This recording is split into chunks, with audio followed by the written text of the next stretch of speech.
How to temporarily deactivate your Instagram account. First, let's open your Instagram app.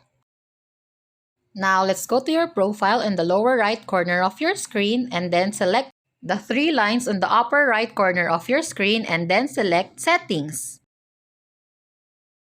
Once you are here, click Account and scroll down to select Delete Account. Now, Instagram will give you an option to deactivate your account instead of deleting it. You can freely choose between the two, but for now, let's choose the deactivate one.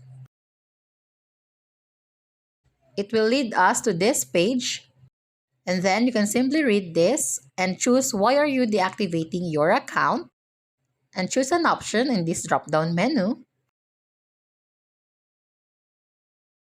After that, you can select to automatically reactivate your account or choose not to reactivate it.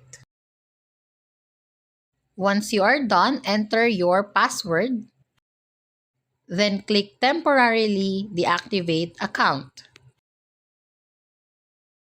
Click Yes.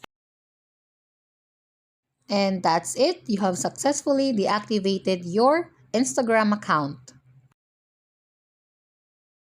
Thanks for watching. Don't forget to like and subscribe.